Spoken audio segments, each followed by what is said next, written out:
Week 2 of the 2025 NFL season is already over, and so much has changed with fantasy football. Here's how you should react. We'll be going over 3 players to buy and sell in fantasy football ahead of Week 3 of the NFL season. If you have a weak spot in your lineup, making a move this early in the season could be vital for a championship run. Adding that extra player to get a bit more production could be so important, especially if they surpass expectations compared to what they've done in the first 2 weeks of the year. But also getting rid of a player who's done well the first 2 weeks but you think is going to trend down the next few is a really smart move as well. You can in turn add a player who's going to do better the rest of the season and pull off a major fleece in your fantasy league. If you want to win your 2025 fantasy football league and have bragging rights over all of your league mates, watch the end of this video. First up, we have 3 players to buy heading into week 3, starting off with Tetairoa McMillan, wide receiver for the Carolina Panthers, who was the 8th overall pick in the 2025 NFL Draft out of Arizona. McMillan was a very polarizing prospect coming out of Arizona. A lot of people were worried that he wouldn't succeed at the next level. However, he's proving them wrong through 2 weeks. Specifically, in week 2 against Arizona, he had 100 yards receiving, showing us a glimpse of what could be a really productive rookie season. We can also already see his game translating from college. He looked amazing after the catch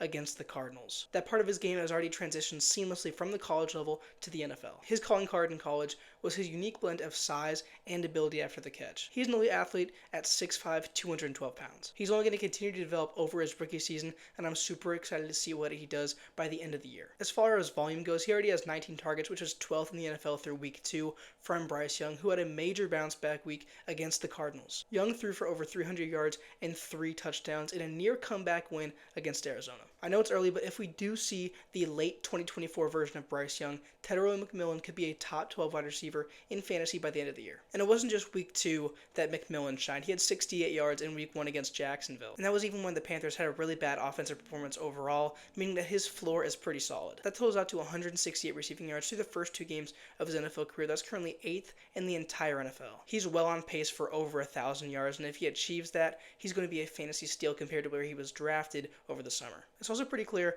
that Tetairoa McMillan has separated himself as the wide receiver 1 of this offense. Xavier Legette, the first round pick from 2024, is barely involved in the offense, and when he is, he's disappointing. Hunter Renfrow, the veteran wideout, has settled in to a nice spot as the team's wide receiver 2. He's one of the go-to guys in the red zone, but I expect McMillan to get more red zone targets as the season goes on. But overall, if you're buying into McMillan, you're buying into an elite prospect who's already shown production in the NFL. And I think trading for him before people recognize his true ceiling is extremely important. Looking at his advanced stats, McMillan is currently averaging 5.5 yards after the catch per reception. That is 7th among all players with at least 10 targets in 2025. He's also averaging a whopping 15.3 yards per catch. That's also 7th among all receivers with at least 10 targets. I mean, literally everything is telling you to buy into McMillan in fantasy football. It seems like all the McMillan managers in every league that I'm in are super determined to keep him, which sucks for me, but you should be aggressively trying to trade for him before he truly breaks out. Next up, we have Matthew Golden, wide receiver for the Green Bay Packers. He was selected with the 22nd overall pick in the 2025 NFL Draft. If you look at the film from Thursday night against Washington in week 2, Matthew Golden burned the Washington defense several times. His blazing speed is one of the reasons he was drafted so high and was on full display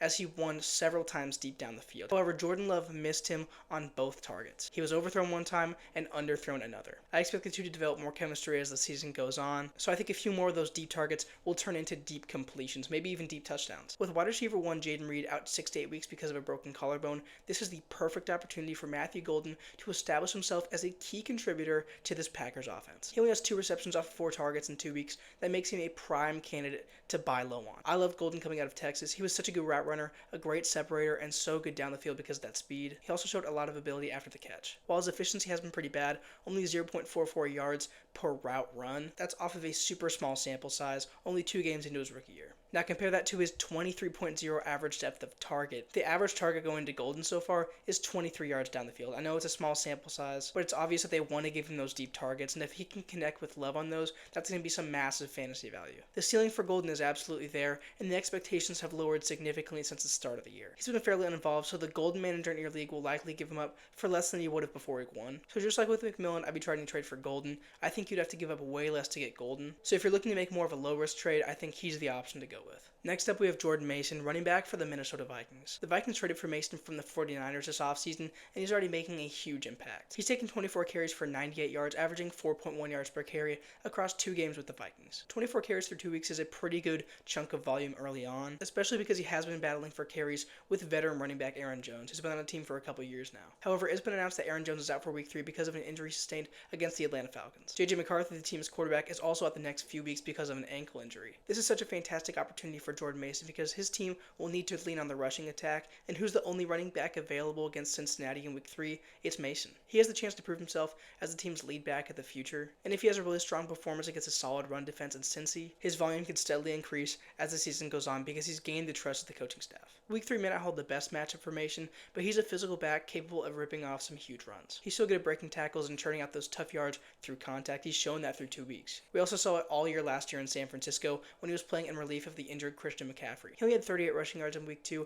as the Minnesota Vikings offense struggled mightily against the Atlanta Falcons, but that makes him a great candidate to buy low on because people's expectations are now at the floor. He's averaging 3.93 yards after contact per attempt, which is 7th among all running backs in the NFL with at least 10 carries so far this year. And according to PFF, he's logged 4 missed tackles so far, which is the same amount as Derrick Henry and Kenneth Walker. Just like with McMillan, Jordan Mason was a player I was campaigning for everyone to draft in their leagues this offseason, and I think this is the perfect opportunity to trade for him. Next up, we have the players to sell, players you should be trading away ahead of week 3. Starting off with Isiah Pacheco, running back for the Kansas City Chiefs. It's been a rough start to the year for the Chiefs offense, especially in week 2 against the Eagles. They struggled, and that rushing offense has not been anywhere close to what it used to be in 2023. At this point, Pacheco is basically splitting carries with Kareem Hunt. He has 15 carries on the year and Hunt has 13, so this is no longer undoubtedly Pacheco's backfield. It looks like it's a committee, and it's basically a 3-person committee because Patrick Mahomes, the quarterback, has already taken 13 carries himself. Pacheco is also averaging a brutal 3.1 yards per carry so far this season, and it looks like he hasn't been the same since that injury he sustained early in the 2024 season. Now, it's still early in the year. He has time to come back, but while he still has name value,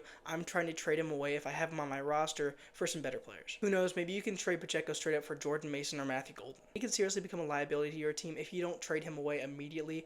I mean, he's fighting for touches already. If he continues to be inefficient, Kareem Hunt and even Brashard Smith, a 7th-round rookie, could see opportunities. Chiefs offense is sputtering right now, and head coach Andy Reid could be looking to make some changes pretty soon. If Pacheco doesn't shape up in terms of efficiency, he could be out the door. Next up, we have Trevor Lawrence, quarterback for the Jacksonville Jaguars. Through 2 weeks, Trevor Lawrence has a 59.7 PFF passing grade, which is 32nd among all quarterbacks. Obviously not where you want to be at, but it still is only 2 weeks into the season. But he's also tied for the league lead in interceptions with 3 so far. And the situation around him isn't much better. He's had the most percentage of his passes dropped so far this season among starting quarterbacks with 15.4%.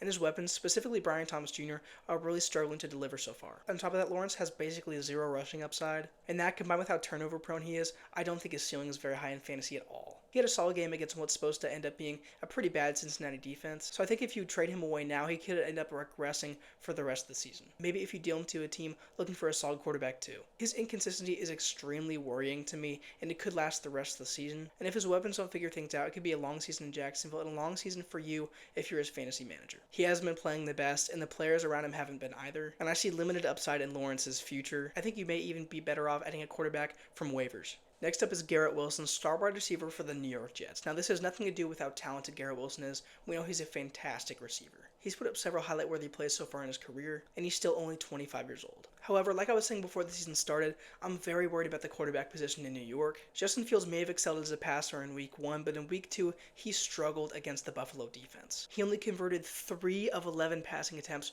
for 27 passing yards throughout most of the game. Those are ridiculously low numbers, and if that continues against good competition, I would not trust Garrett Wilson, simply because of Justin Fields' inefficiency. To make things worse, Fields is also in concussion protocol, so his availability for week 3 is uncertain. Even if Tyrod Taylor is the starter next week and provides a bit more value, I'm worried about Fields the rest of the season.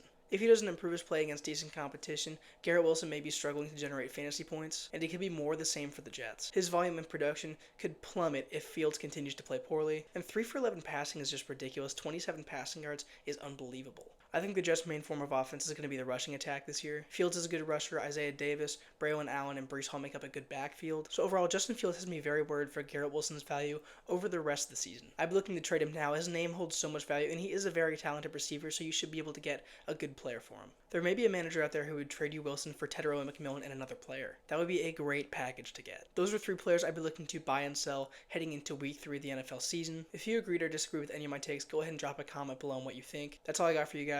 I'm Joe, and this is Fantasy Trading Room.